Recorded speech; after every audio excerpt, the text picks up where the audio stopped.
안녕하세요. 오늘 저희와 함께 SQL의 세계, 좀 더 깊숙이 들어가 볼 텐데요. 네, 대량 데이터 페이징부터 시작해서 데이터 웨어하우스 구조, 그리고 좀 복잡한 계층 관계 처리까지. 맞습니다.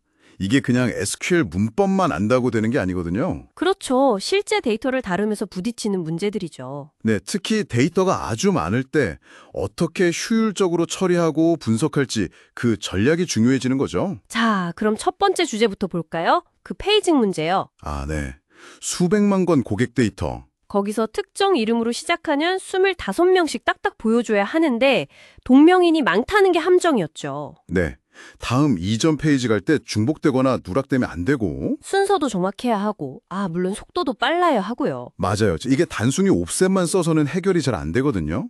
특히 정렬 기준에 같은 값이 많으면요. 그래서 자료에서는 분분 처리라는 걸 제시했죠. 이게 좀 인상 깊었어요. 네, 그러니까 페이지 번호로 자르는 게 아니라 마지막에 본 데이터의 값, 예를 들면 이름이란 고유 아이디 조합 같은 걸 기억했다가 그걸 기준으로 다음 묶음을 찾는 거군요. 그렇죠. 그래야 동명인이 있어도 정확한 위치에서 딱 25개를 가져올 수 있는 거죠. 훨씬 빠르고요. 와, 정말 스마트한데요. 이런 대량 데이터 처리, 페이징뿐만 아니라 분석 쪽에서도 중요하잖아요. 데이터 웨어하우스. 네, 맞습니다. DW 설계 이야기로 넘어가면 자료에서 그 스타 스키마를 강조하더라고요. 네, 별 모양 스키마, 중심에 딱 매출 같은 측정값 위주의 팩트 테이블이 있고 네. 그 주변을 상품 고객, 시간 같은 분석 기준, 즉 디멘전 테이블들이 별처럼 둘러싼 구조죠. 아, 그래서 이름이 스타 스키마군요. 이게 분석할 때 보기 편하다는 거죠. 네, 아주 직관적이죠. 반면에 스노우플렉 스키마라는 것도 있는데 아, 눈꽃송이 모양. 그건 뭔가요? 이건 디멘전 테이블을 더 잘게 쪼갠 거예요. 정규화를 더 한 거죠. 눈꽃처럼 가지를 뻗어나가는 모양새고요. 그럼 스노우플레이크가 좀 더 유연해 보이는데, 단점도 있겠죠? 당연하죠. 구조가 복잡해지고 테이블을 여러 개 연결해야 하니까 조인이 많아져요. 아, 조인이 많아지면 특히 팩트 테이블이 엄청 클 경우에 이게 성능에 부담이 될 수 있거든요. 하긴 그렇겠네요.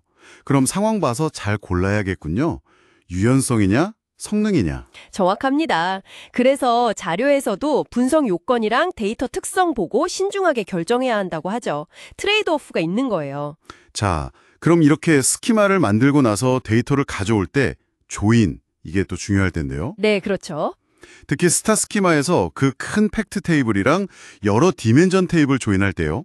그래서 스타 조인이라는 기법이 소개됐죠. 네, 스타 조인. 이건 뭔가요? 이것도 아주 영리해요. 일단 작은 디멘전 테이블들끼리 먼저 가능한 모든 조합을 만들어요.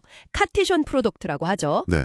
그 다음에 이 조합 결과를 가지고 거대한 팩트 테이블이랑 딱 한 번만 조인하는 겁니다. 오, 팩트 테이블과의 비싼 조인을 최소화하는 거군요. 그렇죠. 성능 향상에 아주 효과적이죠. 또 다른 조인 기법으로 해시 조인도 나왔는데 이건 어떤 원리인가요?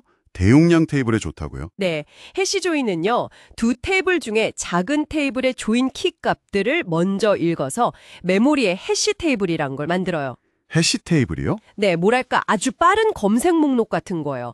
그 다음 큰 테이블을 쭉 읽으면서 조인 키를 해시 함수로 바꿔서 아까 만든 해시 테이블에서 바로 짝을 찾는 거죠.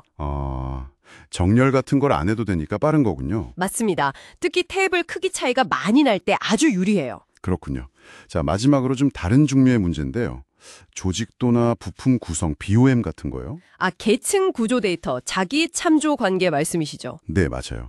이런 건 SQL로 어떻게 다루나 했는데 자료에선 오라클의 커넥트 바이를 소개하더라고요. 네, 커넥트 바이. 이거 정말 강력한 기능이죠. 어떻게 쓰는 건가요? 테이블 안에 어떤 컬럼이 부모를 가리키는지 프라이얼로 지정하고 어디서부터 시작할지 스타트 위드 정해주면 네. 얘가 알아서 그 관계를 따라 쭉 내려가거나 올라가면서 관련된 모든 데이터를 찾아줘요. 재기적으로요. 와, SQL 하나로요? 네, 심지어 레벨이라고 해서 현재 계층이 몇 단계인지 알려주는 가상 컬럼도 제공하고요. 진짜 신기하네요. 레벨까지 나오면 진짜 편리하겠는데요. 근데 주의할 점도 있겠죠? 그럼요. 스타트 위드나 커넥트 바이에 쓰는 컬럼에는 반드시 인덱스가 있어야 성능이 나와요. 이건 뭐 기본이죠. 인덱스 중요하죠. 그리고 커넥트 바이 구문 안에서는 다른 테이블이랑 바로 조인하기가 좀 까다로워요. 네. 그럼 다른 정보가 필요하면요? 그럴 땐 보통 인라인 뷰 같은 걸 써서 해결해야 하죠. 약간의 요령이 필요해요. 아, 그렇군요. 오늘 정말 많은 걸 봤네요.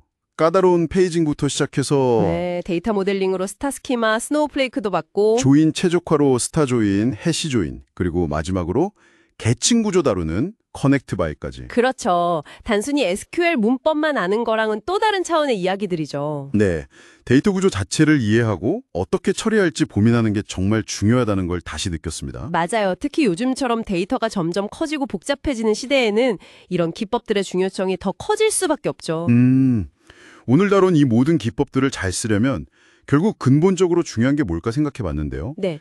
어쩌면 SQL 쿼리를 아무리 잘 짜도 데이터를 빨리 찾을 수 있게 미리 길을 잘 닦아놓지 않으면 소용없지 않을까? 아, 결국 모든 것의 시작과 끝은 데이터를 얼마나 효율적으로 찾게 해주느냐, 즉 인덱스 전략이 아닐까 하는 생각이 강하게 드네요. 여러분은 어떻게 생각하시나요? 정말 중요한 지적이십니다. 다음에 더 흥미로운 내용으로 찾아뵙겠습니다.